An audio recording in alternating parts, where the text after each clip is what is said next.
Coronavirus, la pandemia. ¿Cuáles son los síntomas? ¿Cómo se transmite? ¿Qué puedo hacer para protegerme y prevenir la propagación de la enfermedad? Nuevo padecimiento que ha encendido las alarmas de los sistemas de salud. Coronavirus, la pandemia. Qué gusto coincidir con usted de nueva cuenta en este programa especial de Coronavirus, la pandemia. Le recordamos que este programa es una producción de la Universidad de Guadalajara que se transmite desde el foro de Canal 44, la señal de todos, y que llega a México y América Latina gracias a la señal de las televisoras públicas que se suman a esta emisión.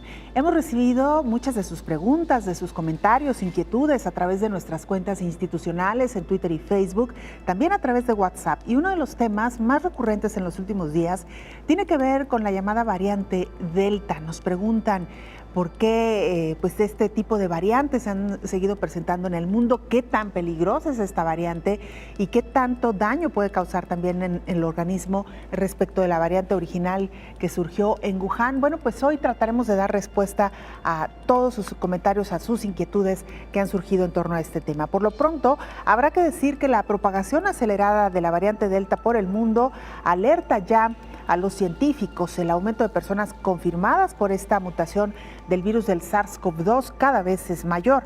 En México circulan 24 variantes diferentes del virus del SARS-CoV-2. Predominan, sin embargo, aquellas de preocupación, que son alfa, gamma y delta. Hoy también recordaremos a usted cuáles son las variantes de preocupación para la Organización Mundial de la Salud y cuáles son aquellas que simplemente hay que observar. Los científicos han descubierto un anticuerpo que puede combatir no solo una amplia gama de variantes del virus SARS-CoV-2, sino también coronavirus estrechamente relacionados. Esto sin duda alguna es una buena noticia y profundizaremos en ello. En América Latina, apenas el 13% de la población ha recibido una vacuna anti-COVID-19. Continuaremos con el tema que ya planteábamos ayer, de las vacunas, cómo se ha dado esta inequidad mientras hay países que tienen una gran cantidad de vacunas y su población se rehúsa a vacunarse. Hay otros países donde no han llegado dosis suficientes e incluso algunos ni siquiera han podido acceder a una sola vacuna. Así que bueno, también de esto estaremos hablando a lo largo del programa. Mientras tanto, vamos con nuestra compañera Rocío López Fonseca. Científicos han identificado más de 4,000 mutaciones del virus SARS-CoV-2. Desde que se manifestó el SARS-CoV-2 en el planeta, ha ido cambiando con el tiempo, como cualquier otro virus. Si bien los rasgos esenciales siguen siendo los mismos, algunos cambios que se describen como mutaciones provocan diferencias considerables en las características básicas y, en consecuencia, en los efectos. Las nuevas mutaciones han ido mejorando su capacidad de contagio. Los científicos señalaron sobre todo la facilidad con la que se propagan las mutaciones de COVID-19. La Organización Mundial de la Salud definió 4 de las mutaciones del SARS-CoV-2 que han surgido hasta ahora como una variante de preocupación y 8 como una variante de interés, aunque estas descripciones van cambiando conforme se va comportando el virus. El organismo internacional advierte que las variantes de preocupación están asociadas con un aumento de transmisibilidad o cambio perjudicial en la epidemiología de la COVID, aumento de la virulencia o cambio en la presentación clínica de la enfermedad. Los científicos han detectado hasta ahora más de 4,000 mutaciones en la estructura del SARS-CoV-2. La mayoría de las variantes que clasificadas son el resultado de cambios en la proteína de pico que permite que el virus se adhiera a las células humanas. Por ejemplo, la cepa B117, detectada en el Reino Unido en septiembre del año pasado por primera vez y luego llamada alfa, fue la primera mutación que la OMS definió como una variante de preocupación. En un estudio realizado por el Centro de Modelado Matemático de Enfermedades Infecciosas de la Escuela de Higiene y Medicina Tropical de Londres, se descubrió que la variante era entre un 43% y un 90% más contagiosa que el virus que se presentó en China, informó Rocío López Fonseca.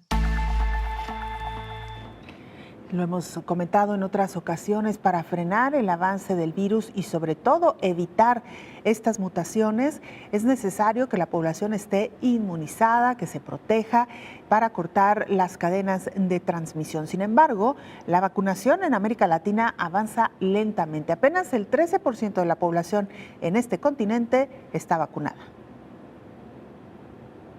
A 6 meses y medio de que arrancó la vacunación en América Latina, apenas el 13.6% de la población recibió las dosis anti-COVID. Alberto Arenas de Mesa, director de la División de Desarrollo Social de la Comisión Económica para América Latina y el Caribe, CEPAL, advirtió que es pequeña la parte de la población que ha complementado su proceso de vacunación en América Latina y el Caribe, por lo que urge solidaridad internacional y regional para el acceso universal y equitativo. Además, comentó que las medidas de emergencia tomadas por los países de América Latina y el Caribe han permitido atenuar los impactos sociales de la crisis del COVID-19, pero la propagación de la pandemia y las brechas estructurales de la región muestran la urgencia de avanzar hacia sistemas de protección social universales, integrales, sostenibles y resilientes. Agregó que la pandemia ha profundizado los problemas estructurales de desigualdad, informalidad y pobreza en la región, con alto impacto sobre las mujeres, los trabajadores informales y jóvenes. Para una recuperación transformadora con igualdad y sostenibilidad, la CEPAL plantea avanzar hacia un estado de bienestar con sistemas universales, integrales y sostenibles de protección social en la región, informó Elizabeth Ortiz. Bueno, le decíamos a usted, ya hay países en donde ni siquiera ha llegado una sola vacuna. Uno de ellos era Haití, donde finalmente llegó la primera dotación de los biológicos. Haití recibió este miércoles el primer lote de 500,000 dosis de vacunas contra la COVID-19 donadas por Estados Unidos a través del mecanismo COVAX. Según la OPS, las vacunas donadas a través del mecanismo COVAX para el reparto equitativo de las vacunas en países de escasos recursos son del laboratorio Moderna. Haití es uno de los pocos países del mundo que no habían comenzado la vacunación contra la COVID-19 y este primer lote llega al país en medio de la grave crisis desatada por el asesinato del presidente Jovenel Moïse, perpetrado el pasado 7 de julio. El gobierno de Estados Unidos se ha comprometido a donar unos 12 millones de dosis de vacunas contra la COVID-19 a países del Caribe y América Latina. Organización Panamericana de la Salud, la dispersión de las diferentes variantes en territorio mexicano, principalmente las consideradas de preocupación como alfa y gamma. Las variantes de preocupación alfa, beta, gamma y delta ya están desplazando a la variante 519 en México, la cual no tiene nombre porque no es de preocupación. El titular de la Unidad de Desarrollo Tecnológico e Investigación Molecular del Instituto de Diagnóstico y Referencia Epidemiológicos, el INDRE, José Ernesto Ramírez González, informó que desde abril los análisis de más de 15,000 muestras indican esta tendencia. Los estados que más tienen muestras de la variante alfa son la Ciudad de México, 258 casos, Chihuahua 129, el Estado de México 164, Nuevo León 85 y Tamaulipas 68. Las entidades con más casos de la variante gamma están en el sureste. La Ciudad de México tiene 190, Guanajuato 56, Quintana Roo 237 y Yucatán 453. Por otro lado, las que registran casos con la variante Delta son la Ciudad de México 381, el Estado de México 96, Baja California Sur 45 y Sinaloa 38, informó Elizabeth Ortiz. Vamos a Argentina, donde esta pandemia de COVID-19 ha golpeado de manera muy particular, muy intensa. Este país supera ya las 100,000 muertes y se ha decretado 5 días de duelo por las víctimas del COVID. El gobierno de Argentina decretó 5 días de duelo nacional tras superar las 100,000 muertes por COVID-19, un periodo en el que la bandera nacional permanecerá izada a media asta en todos los edificios públicos. La medida fue anunciada a través de un decreto publicado en el Boletín Oficial, en el que el gobierno expresa a las familias de las personas fallecidas las más sentidas condolencias. El presidente Alberto Fernández lamentó las muertes y pidió que no se haga de la pandemia un negocio. Porque hay quienes con esas muertes negocian. Hacen su propio negocio, el negocio de dividirnos, el negocio de ponernos en veredas enfrentadas. Pero en medio de tanto dolor lo que hay que hacer es sobreponerse y avanzar, y avanzar. Estamos en 5 días de duelo porque llegamos a un número de muertos que nos duele mucho y que merecen nuestro reconocimiento y nuestro homenaje, porque todos y todas perdimos algún afecto. Los principales diarios del país, El Clarín y La Nación, lanzaron portadas especiales en sus ediciones de hoy por los fallecimientos. En el ámbito político, el diputado nacional y presidente en el Congreso del Interbloque Juntos por el Cambio, Mario Negri, el diputado Luis Petro y el expresidente Mauricio Macri expresaron en redes sociales y en medios su descontento por el manejo de la pandemia por parte del gobierno.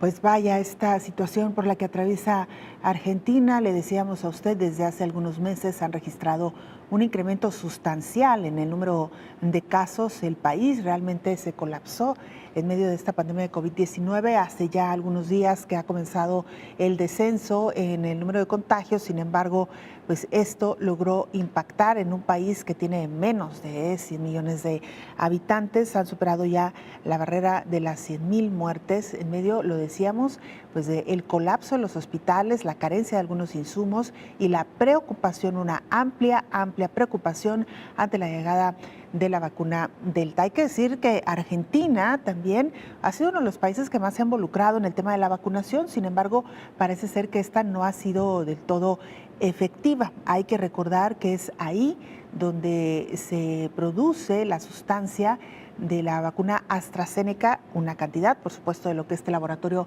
produce a nivel mundial, y que se había firmado un acuerdo con México, se firmó un acuerdo con México el año pasado para que el biológico se produjera en Argentina, fuera enviado a nuestro país y envasado aquí en un laboratorio, el laboratorio Leomón, y de ahí ser distribuido a toda América Latina. Argentina avanzó favorablemente con la producción del biológico. Sin embargo, en México se retrasó el envasado debido a que no llegaron algunos insumos de Estados Unidos.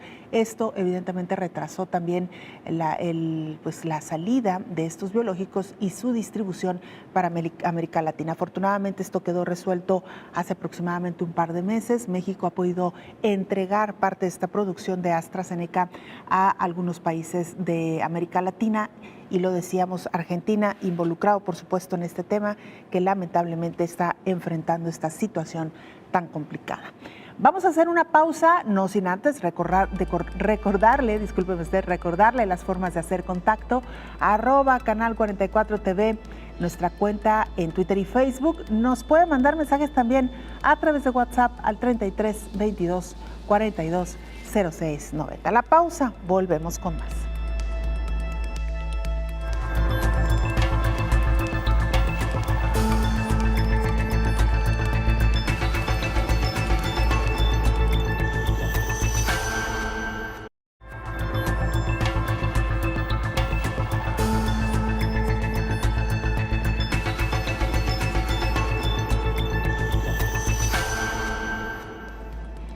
Vamos a nuestro reporte habitual desde la sede de la Organización Mundial de la Salud en Ginebra, Suiza, para que nuestros compañeros corresponsales de la agencia EFE nos presenten el informe diario de esta organización. Hola, ¿qué tal? Buenos días, Belén. Buenos días a todo el auditorio de Canal 44. La Organización Mundial de la Salud ha pedido a los países miembros que no administren terceras dosis de refuerzo de vacunas anti-COVID porque no ayuda, dice, a equilibrar el reparto global de dosis. Asegura que muchos países en desarrollo todavía no han podido inmunizar a sus poblaciones más vulnerables y ha hecho un llamamiento, por tanto, para que en septiembre esté inmunizado el 10% de la población en todos los países. El Comité de Emergencia de la OMS, que se reúne aproximadamente cada 3 meses para analizar la situación de la pandemia, también ha recomendado que se mantengan las medidas de distanciamiento físico en un momento de aumento de casos y auge de la contagiosa variante Delta. La incidencia de esta cepa está incrementando la incidencia en prácticamente todo el globo. En España, a pesar de tener el 54% de la población vacunada con pauta completa, la incidencia ha subido hasta los 500 casos por 100.000 habitantes y los hospitales empiezan a notarlo. Aumentan también los contagios contagios en otros países del continente, como Portugal o Francia. En este último, unas 20.000 personas han salido a la calle a protestar por las medidas pro vacunación del gobierno, sobre todo por la exigencia de estar vacunado para actividades de la vida cotidiana como ir al cine o al teatro o trabajar con personas vulnerables. También Estados Unidos está haciendo todo tipo de llamamientos a la población para que se inmunice. Hasta allí se han desplazado más de 900.000 mexicanos entre marzo y mayo para recibir la vacuna, según un estudio de una universidad privada de México. Según las últimas cifras de la Organización Mundial de la Salud, la COVID ha infectado ya a más de 188 millones de personas y los muertos superan los 4 millones. El continente americano ha sido el más afectado, con más de 74 millones de casos, seguido de Europa con 57 millones y el sudeste asiático con más de 36. La variante Delta, como decíamos, está detrás del paulatino aumento de contagios en las últimas semanas, con brotes asociados al contacto social de los más jóvenes, que aún no están vacunados. Reportó desde Europa Esmeralda Antona para el programa Coronavirus, la pandemia. Y mientras esto ocurre, en México comienzan a predominar las variantes que la Organización Mundial de la Salud ha denominado como preocupantes. A decir de la Organización Panamericana de la Salud, en México se ha detectado la circulación de 24 variantes diferentes del SARS-CoV-2, incluyendo las de preocupación, alfa, gamma y delta. El gerente de incidentes para COVID de la OPS, Sylvain Alighieri, explicó que se han reportado más de 15.000 secuencias locales en bases de datos globales. Esto permitió detectar cerca de 24 variantes diferentes que se distribuyen en 32 estados de la República, incluyendo la variante de preocupación alfa y gamma, además de la variante Delta, aunque esta última registra una menor proporción. Dijo el funcionario internacional que la variante que más se ha detectado, con un 31% de las secuencias, sigue siendo la variante B11519, que se vigila en el mundo, pero que no ha sido clasificada todavía como variante de interés o variante de alta preocupación. Sin embargo, es posible que esa variante sea reemplazada en México en las próximas semanas por otras como la variante Gamma, que ya alcanza un 23% de las secuencias reportadas. Todo esto en un proceso de desplazamiento esperado de la dinámica del virus. La OPS reiteró que los casos van en aumento en México y confirmó que son los jóvenes los que actualmente encabezan las hospitalizaciones. La variante Delta causa síntomas similares a los de la gripe, como dolor de cabeza, sequedad en la garganta, secreción nasal, debilidad y fiebre. No presenta los síntomas similares a la neumonía y al resfriado observados en los primeros pacientes de COVID-19, como tos, problemas respiratorios y dolor de espalda. Se espera que se convierta en la cepa más extendida en todo el mundo y los expertos advirtieron que podría ser confundida incluso con la influenza, informó Rocío López Fonseca. Bueno, vamos a Europa, particularmente a Italia, para que nuestro compañero Gonzalo Sánchez, corresponsal de la agencia EFE, nos actualice información. Gonzalo, qué gusto escucharte. Adelante con la información. Hola, ¿qué tal? Buenos días, Belén. Buenos días a todo el auditorio de Canal 44. Las cosas han cambiado en Italia, pero nadie olvida ni olvidará lo vivido en este año y medio de pandemia. En febrero del 2020, Italia se convertía en el primer país europeo y occidental en dictar un confinamiento, después de que China hiciera lo propio al constatar la aparición del coronavirus. Primero se clausuraron algunos municipios del norte italiano, después varias regiones, y el 9 de marzo, fecha ya para la historia, se anunció el cierre de todo el país, una situación de excepción que no se vivía desde la Segunda Guerra Mundial.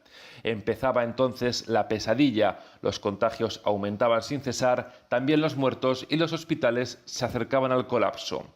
Las restricciones y las mascarillas causaron su efecto y con mucho esfuerzo y sacrificio se pudo contener a duras penas la pandemia hasta que en diciembre por fin llegó la vacuna.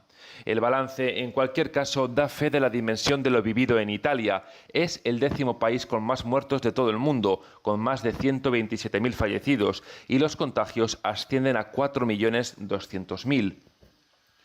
En el camino, Italia ha sufrido una honda recesión de la que se va recuperando poco a poco ahora con la vuelta a la normalidad, y también ha asistido a la repentina caída de un gobierno. El primer ministro Giuseppe Conte, el hombre que había gestionado la pandemia, se quedaba el pasado enero sin un apoyo importante en el Parlamento y se veía obligado a dimitir. Fue entonces cuando llegó la que quizás sea la persona más respetada de Italia, el economista Mario Draghi, expresidente del Banco Central Europeo y que en la actualidad dirige un gobierno de unidad nacional. Sus prioridades esenciales son dos. En primer lugar, repartir los más de 200.000 millones de euros que llegarán de la Unión Europea para apuntalar la recuperación económica de la pandemia, y el segundo, acelerar la campaña de vacunación. En estos momentos, 22,5 millones de italianos han recibido la pauta completa de la vacuna, lo que equivale al 41% de la población mayor de 12 años, y se han administrado más de 56 millones de dosis. Así, Italia afronta un verano sin restricciones. La mascarilla solo se usa en espacios cerrados y se puede salir a la calle en plena libertad. Incluso se ha habilitado el certificado verde o pasaporte para permitir la movilidad dentro de Europa. Sin embargo, la última amenaza es la conocida como variante Delta del virus, que la semana pasada equivalía a 1/4 de los casos en Italia. Por el momento, los expertos la vigilan con atención, pero no excluyen tener que tomar nuevas medidas para contenerla. Reportó desde Italia para el programa Coronavirus la Pandemia Gonzalo Sánchez. Buenas noticias que llegan desde Italia. Como ya recordamos, fue uno de los epicentros de esta pandemia en el mundo. Vaya que la pasaron mal los italianos en la primera etapa de esta pandemia. Poco a poco fueron tomando medidas hasta que hoy están llegando a una situación donde la pandemia ha quedado regularmente controlada. Evidentemente todavía hay contagios, hay muertes, pero se puede atender a las personas que van enfermando. Lo decía ya Gonzalo en su informe. Tendrán un verano relativamente sin restricciones, donde se podrá acudir a los sitios que están disponibles para el recreo, incluso en algunos de ellos sin que sea obligatorio el uso de la mascarilla, que no es el caso de otros países, particularmente México, donde todavía tenemos que seguirnos cuidando muchísimo en medio de esta situación. Y miren, la vacunación entre los jóvenes, vaya que ha sido todo un tema. En Estados Unidos, incluso, le decíamos aquí, hubo varios incentivos para que los jóvenes acudieran a recibir sus dosis de vacuna. En México también se ha visto un menor interés de las personas de mayores de 30 años, que es justo la etapa que hoy están en vacunación. Y así hemos visto esa misma situación en muchas partes del mundo. Un artículo publicado en el periódico El País dice que las autoridades sanitarias de todo el mundo han detectado en las últimas semanas que hay algunas afecciones de las vacunas Pfizer o Moderna en los jóvenes. Es por ello también que esta situación pareciera haber desalentado a algunos de estos jóvenes, particularmente lo que tiene que ver con miocarditis. Los jóvenes todavía sin vacunar, y muchos de ellos, tras año y medio de sacrificio, se han convertido en el motor de la pandemia en países como España, con una incidencia acumulada de 814,000 casos por cada 100,000 veinteañeros, casi 4 veces más que la del conjunto de la ciudadanía.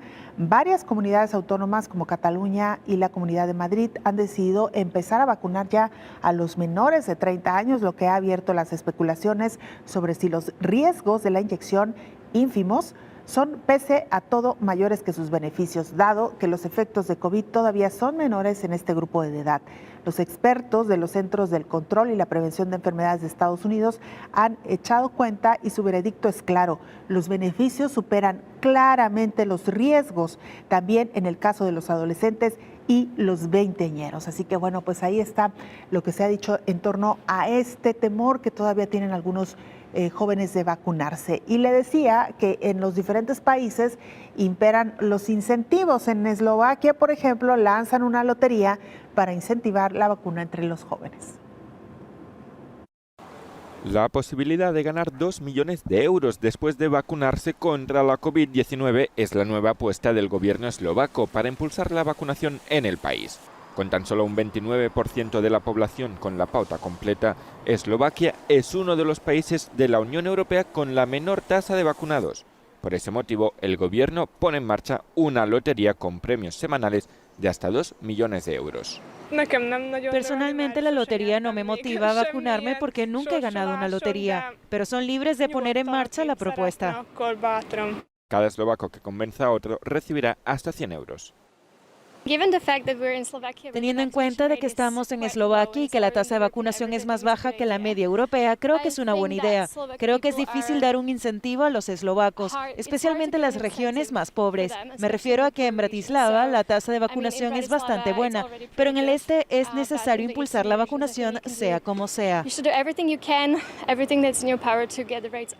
Otro incentivo para vacunarse son las pruebas PCR obligatorias a los no vacunados cuando acudan a actos públicos. Hasta el momento las loterías se habían implementado en los Estados Unidos, en Ohio, por ejemplo, y así intentar aumentar los vacunados. Será la primera vez que se pruebe en la Unión Europea, aunque se desconoce el éxito que tendrá y si los otros Estados miembros seguirán el ejemplo de Bratislava. Bueno, pues así es lo que sucede en Eslovaquia. Y mire, a pesar de que en la mayoría de los países sí avanza regularmente la vacunación, mucha gente se pregunta, entonces, ¿sí están funcionando o no las vacunas? ¿Por qué continúa en aumento el número de casos? Bueno, los especialistas lo atribuyen a la llegada de nuevas variantes. La llegada de las vacunas contra la COVID al mundo dibujó un rayo de esperanza. Sin embargo, no es suficiente y ya se puede ver en países con altos porcentajes de vacunación que han incrementado la cantidad de contagios. A decir de especialistas en los organismos internacionales de salud, una de las posibles causas son la gran cantidad de variantes del SARS-CoV-2. La Comisión Lancet COVID-19 sobre Salud Pública exhortó a los gobiernos del mundo a tomar acciones contundentes y urgentes en respuesta a las nuevas variantes, por lo que llamó a no confiar solo en las vacunas para brindar protección, sino que se deben mantener fuertes medidas de salud pública para reducir el riesgo de estas variantes. Al mismo tiempo, se debe acelerar el programa de vacunas en todo el mundo de manera equitativa. Juntas, estas estrategias ofrecerán la máxima supresión del virus, el lavado continuo de manos o alcohol en gel, el uso adecuado del cubrebocas, no acudir a lugares concurridos y cerrados. Si se está enfermo o si se presenta algún síntoma, acudir a hacerse la prueba, de preferencia la PCR, para confirmar el diagnóstico y acudir a su médico. Estas, sin duda, son las principales acciones que, junto a la vacunación, podrían llegar a contener al SARS-CoV-2, informó Rocío López Fonseca. Hacemos una pausa brevísima, regresamos con más.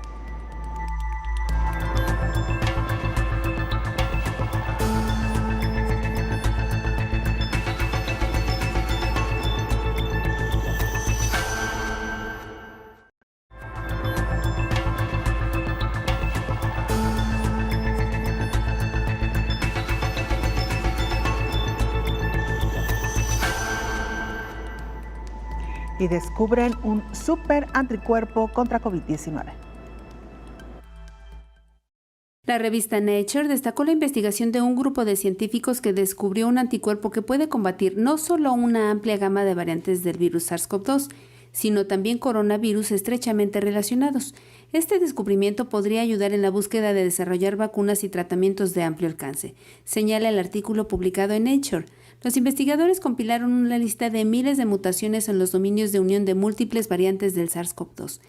También catalogaron mutaciones en el dominio de unión en docenas de coronavirus similares al SARS-CoV-2 que pertenecen a un grupo llamado Sarbecovirus.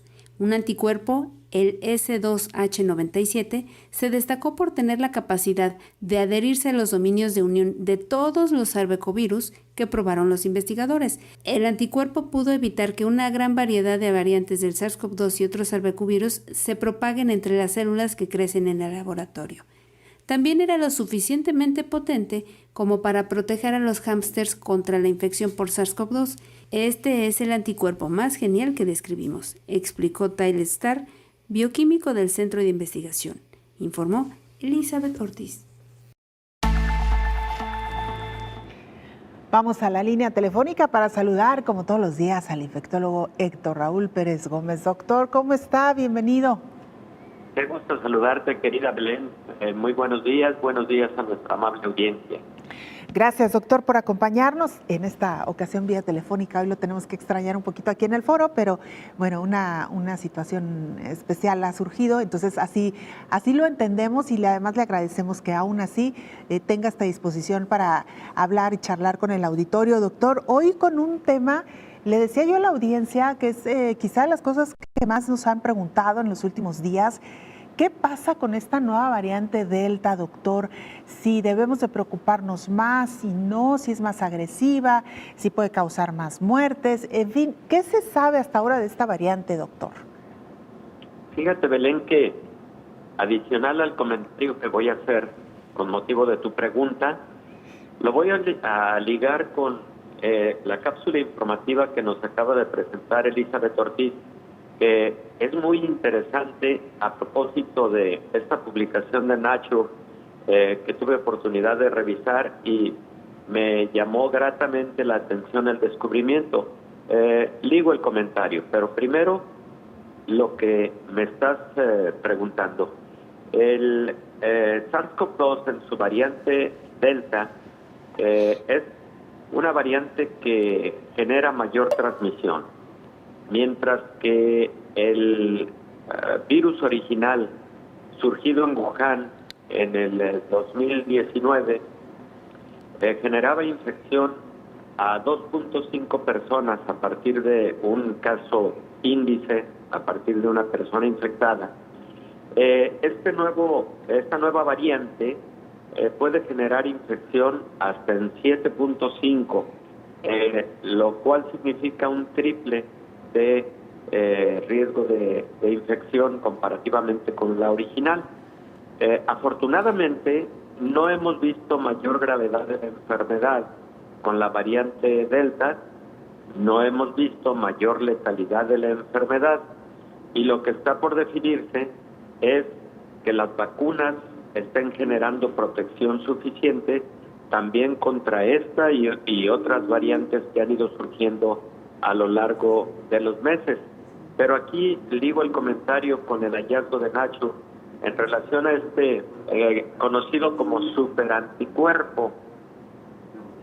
Es capaz de fijar o de ligar a proteína de la superficie de muerte del coronavirus, no solamente de SARS-CoV-2, y dentro de los coronavirus, dentro de SARS-CoV-2 a la proteína S de diferentes variantes. Algo que me parece muy importante porque nos habla de la posibilidad de sí desarrollar vacunas que sean polivalentes, que cubran contra diferentes coronavirus y además contra diferentes variantes, lo cual es algo alentador en este momento. Claro. Doctor, me gustaría, a propósito que usted ha retomado este tema de los superanticuerpos, que nos diera un poquito más de detalles de esta publicación de la revista, doctor, por favor. Mira, Belén, cuando se habla de un determinante, se habla de una parte de la proteína espicular, en este caso, de la superficie, que todos los antígenos que son las moléculas que generan la respuesta inmune, tienen una parte más especializada conocida como determinante antigénico. A eso se refiere la publicación y el comentario que nos hizo Elizabeth. Entonces, este determinante antigénico, digamos, es la parte más importante de la proteína de superficie, proteína espicular de SARS-CoV-2, de este nuevo coronavirus, porque es la que va a reconocer el anticuerpo que se genera a través de la vacunación o el anticuerpo que se genera a partir de la infección. Estos determinantes antigénicos pueden variar molecularmente, ya sea por mutaciones o porque así es su naturaleza, dependiendo de la variante o dependiendo del coronavirus en cuestión. Lo importante es entonces que si un anticuerpo es capaz de reconocer a muchos determinantes antigénicos, pues es como si tuviéramos, digamos que a un militar de élite que es capaz de proteger en diferentes escenarios contra diferentes agresores y con diferentes mecanismos de defensa.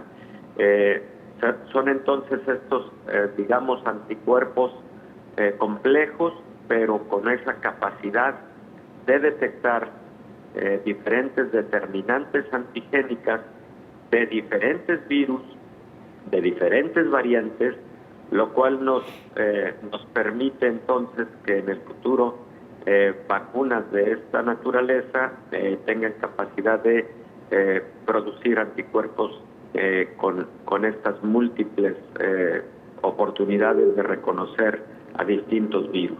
Doctor, que eso es algo de lo que más nos emociona, porque no solamente estamos hablando del virus SARS-CoV-2, sino incluso de otros coronavirus que también podrían ser pues neutralizados, por decirlo de alguna manera, con este superanticuerpo.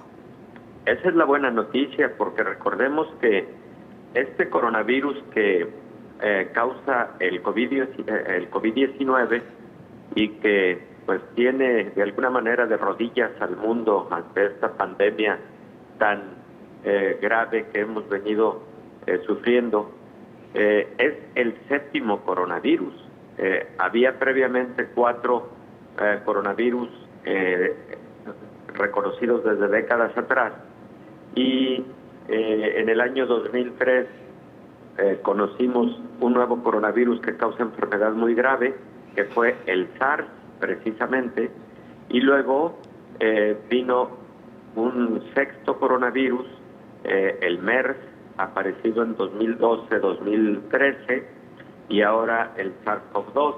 Entonces, sobre todo si tuviéramos con este superanticuerpo la capacidad, la posibilidad de neutralizar a estos últimos 3 que son los que causan enfermedad grave, hombre, estaríamos en una condición muy de festejar, vamos, porque tendríamos la posibilidad de enfrentar mejor a las 3 enfermedades causadas por coronavirus grave. Claro. Doctor, abusando un poquito de que nos decía que había leído el artículo de la revista, ¿explica en algún momento cómo se descubrió este anticuerpo? ¿Qué más sabemos de este, doctor? Y quizá algo que está preguntando nuestra audiencia, y bueno, se preguntará a la población eventualmente, es cómo se suministra y cómo podría llegar a nosotros. Lo que se hace es purificar precisamente estas proteínas espiculares de los diferentes coronavirus, y particularmente se toma o se purifican las regiones conocidas como determinantes antigénicos, que por cierto, ahí es donde se dan las mutaciones, Belén, las mutaciones que tienen relevancia, las mutaciones que tienen importancia para la generación de las nuevas variantes, de donde surgen las nuevas variantes. Son precisamente mutaciones en esta proteína espicular. Bueno, pues entonces se purifica la región molecular del determinante antigénico, y a partir de eso es que se obtienen anticuerpos, ya sea administrando a animales de laboratorio algunos de estos determinantes antigénicos, como aplicando una vacuna para retar, para propiciar que se genere el anticuerpo correspondiente, y entonces luego se hacen pruebas de neutralización. ¿Qué son las pruebas de neutralización? Bueno, ya esos nuevos anticuerpos que has logrado generar, los pruebas en el laboratorio contra virus completos, y en cultivos virales se determina la capacidad que tuvo ese anticuerpo para inhibir el crecimiento en cultivos del coronavirus correspondiente. De esa manera es como se hacen esos estudios. Muy bien, doctor. Pues vamos a hacer una pequeña pausa, si nos lo permite. Regresamos con usted para seguir hablando de esta muy buena noticia, esta publicación en la revista Nature y algunos otros detalles. Leía, por ejemplo, que entre estos 12 anticuerpos que fueron estudiados, ha destacado uno que logra adherirse siempre a esta parte clave de los virus que ya nos explicaba y que no se pudo mutar, que no se pudo zafar de ninguna mutación, es decir, que ninguna mutación pudo zafarse de este anticuerpo. Así que bueno, ya nos contará, ya nos explicará más de este hallazgo, doctor. Vamos a la pausa. Gracias, Belén, cómo no. Una pausa, regresamos.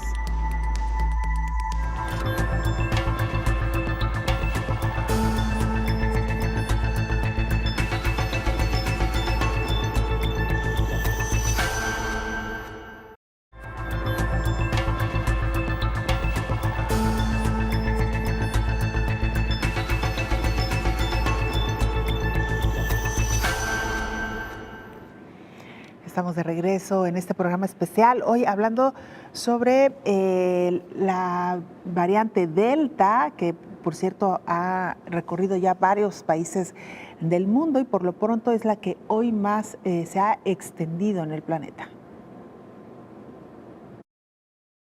La aparición de la variante Delta en el mundo, que es altamente contagiosa y que apareció por primera vez en la India, se encuentra ya en decenas de países por todo el mundo, lo que aumentó la preocupación y se confirmó una nueva ola de la pandemia. La variante condujo al aumento en el número de casos diarios en la India hasta llegar a más de 400,000 y se convirtió en la cepa más extendida en Reino Unido. Además, la variante Alfa, que fue detectada primeramente en el Reino Unido, también altamente contagiosa, provocó un aumento en el número de casos en ese país durante el invierno. Al examinar los datos sobre las variantes Alfa y Delta en Reino Unido, se observó un aumento a la par en el número de casos, pero una cifra menor de hospitalizaciones y muertes causadas por la segunda ola. A decir de la Organización Mundial de la Salud, la variante Delta requiere un mayor nivel de anticuerpos para la protección e inmunidad contra el virus, debido a los cambios que provoca la proteína Spike, que permite que el virus se aloje en el cuerpo humano. El Servicio de Salud Pública de Inglaterra reveló que las vacunas de Pfizer-BioNTech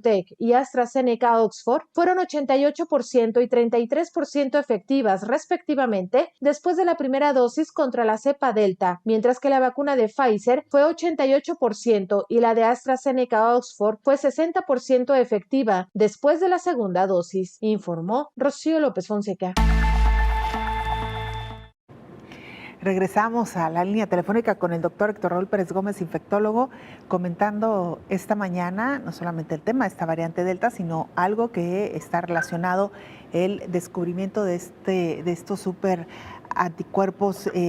Doctor, un super anticuerpo que ya nos daba algunos detalles y que le decía incluso que le han encontrado realmente un potencial muy, muy importante, doctor. La pregunta es, ¿cuándo se podría tener los beneficios de este descubrimiento en la humanidad? ¿Se tiene por lo menos alguna idea, doctor? Pues mira, Belén, no es muy fácil definirlo porque sí existe complejidad en todo lo que en un momento dado se tiene que realizar en el laboratorio, desde el nivel molecular, el nivel bioquímico y finalmente la producción masiva, pero sobre todo, Belén, los ensayos clínicos que, recordemos, son ensayos clínicos, primero preclínicos, luego ya en los seres humanos, de fase 1, fase 2 y fase 3. Bueno, con relación a las vacunas de anti-COVID-19, pues en un año, digamos, estuvieron disponibles para la población general, y con el avance que se tuvo al respecto, es posible que una vacuna con este super anticuerpo conocido como S2H97 se pueda tener de forma más rápida.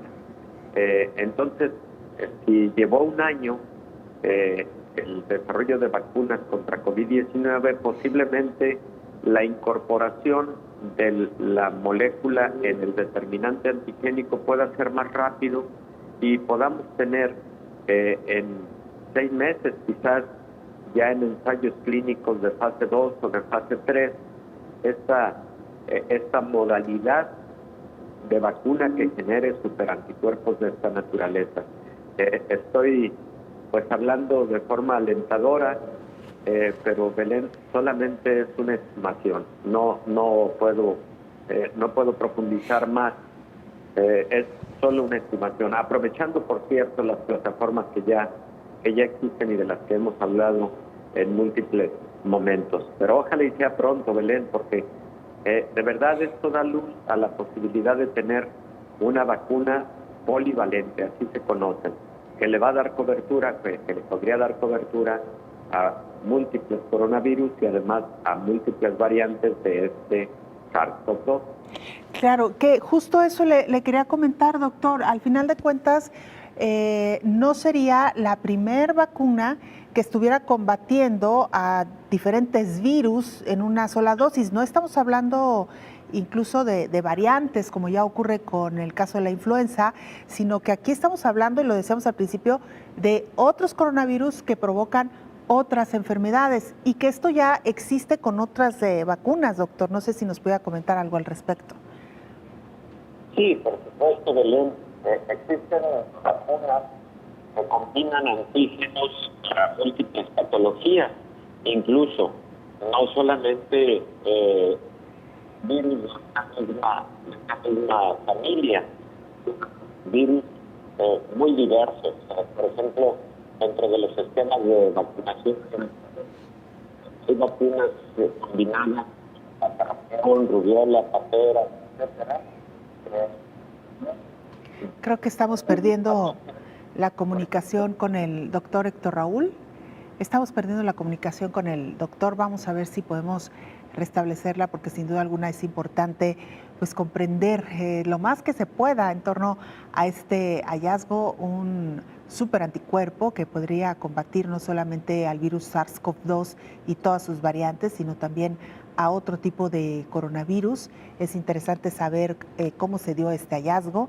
Es importante saber también que se ha probado ya en laboratorio con algunos hámsters y que, como decía el doctor, habrá que esperar las fases que sigue habitualmente un procedimiento de este tipo, con el ensayo clínico ya directamente con personas. Como usted sabe, se van dando en grupos reducidos, se va aumentando cada vez más hasta que se llega a la tercera fase. Así que, doctor, le comentaba a la audiencia, perdón que lo perdimos un momentito, que como usted bien dice, pues este procedimiento ha pasado ya por el laboratorio, el ensayo con hámster, que habrá que esperar las diferentes fases que ya conocemos y que hemos aprendido con el desarrollo de las vacunas contra COVID-19, y que quedará por ver, doctor, si se fabricará en una dosis, digamos, una nueva vacuna, o si, como usted dice, esta molécula o este superanticuerpo será incluido en las vacunas que hoy por hoy ya circulan en el mundo. Sí, Belén, esa es la gran pregunta. Y también comentábamos antes de que se cortara la comunicación que existen...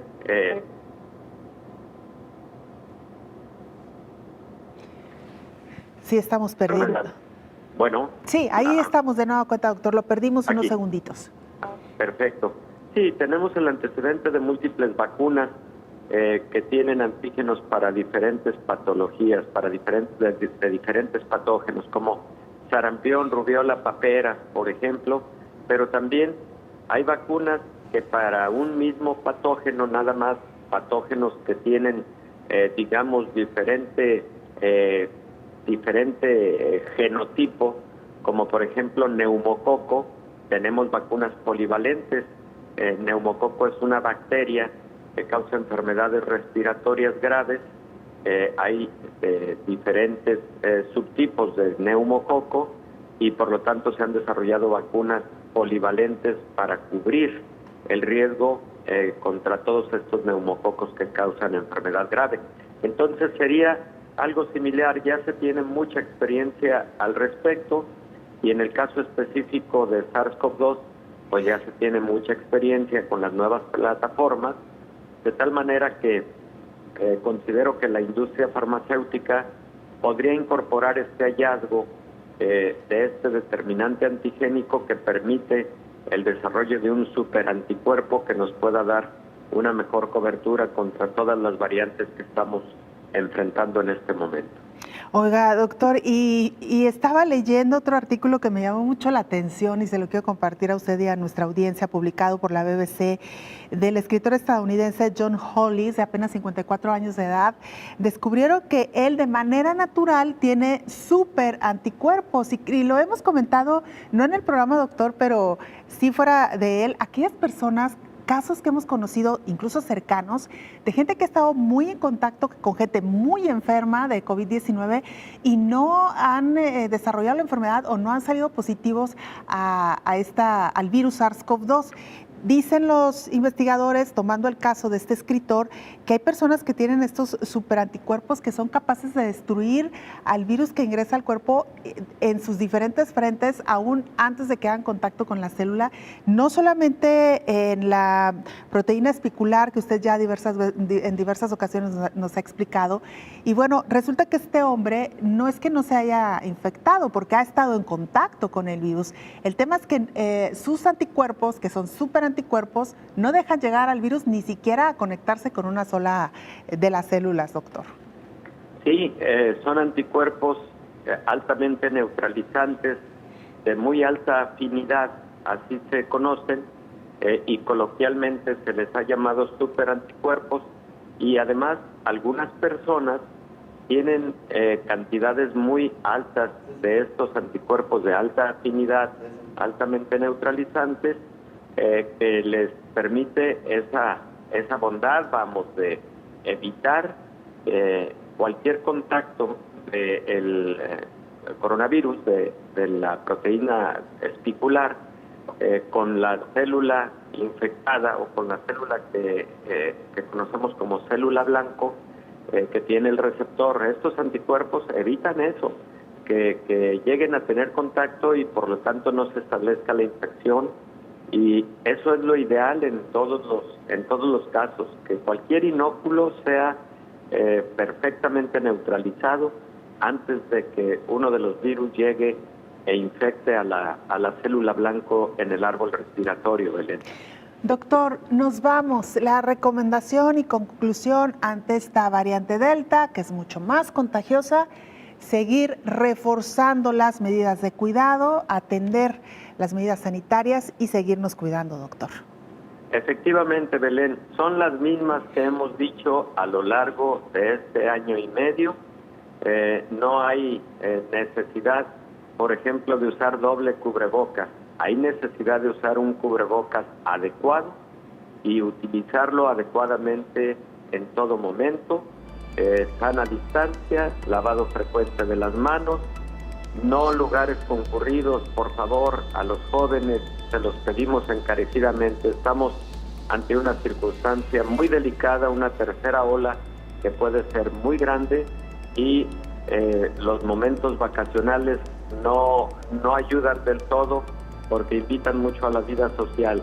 Seamos cautos en ese sentido. Con esto nos quedamos, doctor. Muchas gracias. Aquí nos vemos y nos escuchamos el próximo lunes, doctor.